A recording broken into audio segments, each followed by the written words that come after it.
নমস্কার বন্ধুরা, স্বাগত জানাই আপনাদেরকে আমার ইউটিউব চ্যানেলে। তো আজকে চলে এসেছে দেখুন লাফা শাক দিয়ে আর রুই মাছ দিয়ে রান্না করব। কেউ কেউ কখনো খেয়েছেন? যদি খেয়ে থাকেন তাহলে কমেন্টে আমাকে অবশ্যই জানাবেন। এবার হলো আমি শাকগুলোকে ভালোভাবে বেছে নেব, একদম পরিষ্কার করাই আছে, তবু আর একটু বেছে নেব। দেখুন আমি সুন্দর করে ভালোভাবে শাকগুলোকে ধুয়ে নিয়ে এসেছি। এবার আমি ডুমো ডুমো করে শাকগুলোকে কেটে নেব।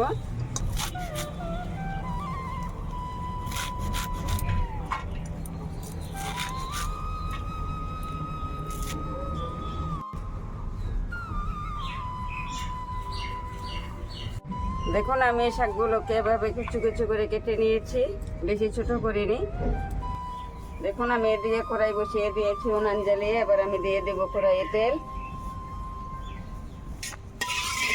আমি ভালোভাবে গরম করে নেব। এবার আমি মাছে মেখে নেব নুন হলুদ। তো দেখুন আমার তেলটা গরম হয়ে গিয়েছে। এবার আমি দিয়ে দেবো মাছগুলোকে।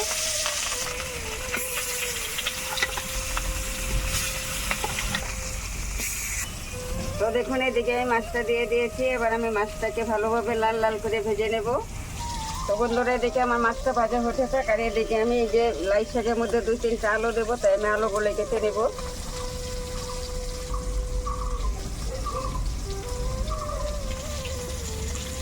তো দেখুন আমি ছোট সাইজের আলুগুলোকে এভাবে 4 টুকরো করে আমি কেটে নিয়েছি। এবার আমি টমেটোগুলিকে কুচিয়ে নেব।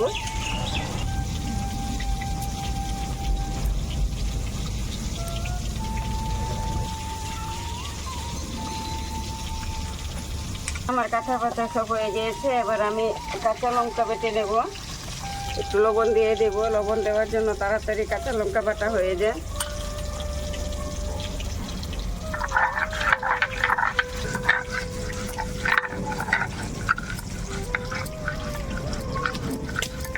দেখুন এদিকে আমার মাছটা লাল লাল করে ভালোভাবে ভাজা হয়ে গেছে। এবার তুলে নেব। এবার বাকি মাছগুলোকে দিয়ে দেব।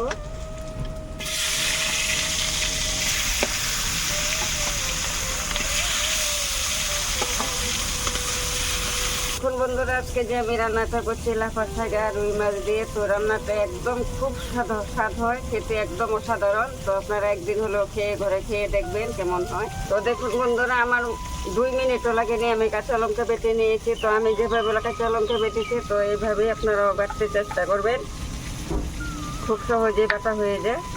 তো দেখুন আমি এবার পেঁয়াজটাকে কুচিয়ে নেব। তো আমি এখানে 2টা পেঁয়াজ নিয়েছি। আপনারা চাইলে পেঁয়াজটা আপনাদের পছন্দ মতো বেশি কম করে দিতে পারেন। আমার 2টাই লাগবে, তো আমি 2টাই দিয়েছি। দেখুন আমি এভাবে কুচিয়ে নিয়েছি। দেখুন বন্ধুরা আমার মাছ সবগুলো ভাজা হয়ে গিয়েছে। এবার আমি সবগুলো মাছ তুলে নেব।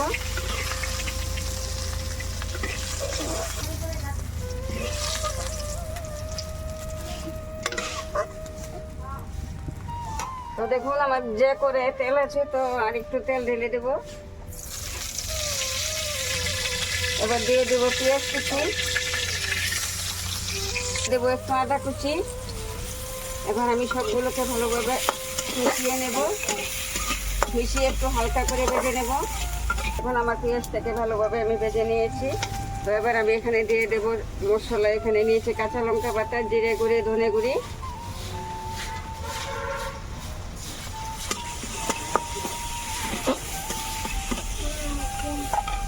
দিয়ে দেবো আমি পরিমাণ মতো হলুদ গুঁড়ো। তো এবার আমি একটু জল দিয়ে দেবো মশলা দেওয়া। তো এবার আমি মশলাটাকে ভালোভাবে কষিয়ে নিব। এর মধ্যে দিয়ে দেবো আমি আলুগুলোকে কেটে রেখেছিলাম, আলুগুলোকে দিয়ে দেবো।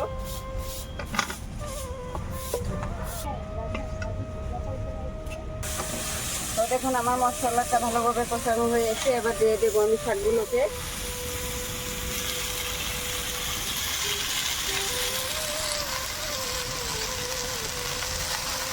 তো দেখুন আমি মশলার শাকটাকে ভালোভাবে মিশিয়ে নেব। এবার আমি দিয়ে দেবো একদম স্বাদ মতো লবণ। লবণটা আপনারা পরিমাণ বুঝে দেবেন।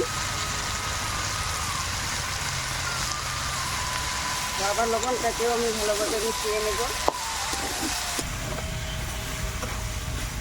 দেখুন আমার শাকটা একদম মজে গিয়েছে, দেখুন কত কমে গিয়েছে, এক কড়াই শাক ছিল আর দেখেন এখন কতটুকু হয়েছে।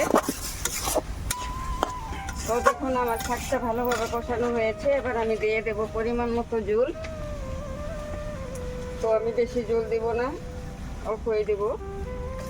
তো আপনারা আপনাদের পছন্দ মতো ঝোলটা দিয়ে দেবেন। তো দেখুন আমি এতটুকু ঝোল দিয়েছি। দেখুন এই রেসিপিটি হলো একদম হেলদি রেসিপি, একদম শরীরের জন্য খুবই উপকারী এই রেসিপিটি। তো আপনারা অবশ্যই করে খেয়ে দেখবেন, এই লাফা শাক আর মাছ দিয়ে বা এমনি নিরামিষও রান্না করে খেতে পারেন। তো দেখুন এদিকে আমার ঝোলটা প্রায় ফুটে উঠেছে, এবার আমি ভেজে রাখা মাছগুলোকে দিয়ে দেবো। আলুও প্রায় সিদ্ধ হয়ে গিয়েছে, এবার আমি মাছগুলো দিয়ে দেবো।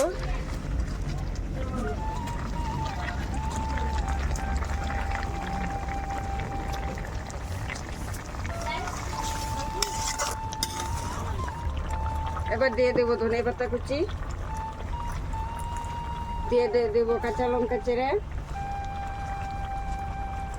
এবার আমি 5 থেকে 7 মিনিট আমি ভালোভাবে ফুটিয়ে দেবো একটু। তো দেখুন রান্নাটা কত সুন্দর হয়েছে দেখতে, একদম সহজ সরল রেসিপি। তো দেখুন বন্ধুরা এবার দিয়ে দেবো আমি টমেটো কুচি।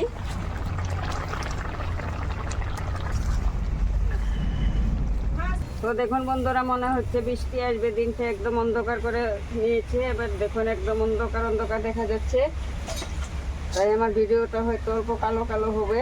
আমার রান্নাও কমপ্লিট হয়ে গিয়েছে, এবার আমি নামিয়ে নেব। তো দেখুন কত সুন্দরভাবে একদম সহজ সরলভাবে রান্নাটা হয়ে গেল। তো দেখুন কত সুন্দর একটা রেসিপি।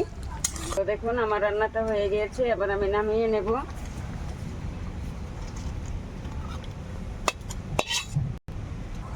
তো দেখুন বন্ধুরা আমি কত সহজে আমি লাফা শাক দিয়ে রুই মাছ দিয়ে রান্না করে নিলাম। তো আমার রান্নাটা যদি আপনাদের কাছে ভালো লেগে থাকে তাহলে সাবস্ক্রাইব লাইক অবশ্যই করবেন, আমার পাশে থাকবেন, আমাকে পরবর্তী ভিডিও বানানোর জন্য উৎসাহ দিবেন।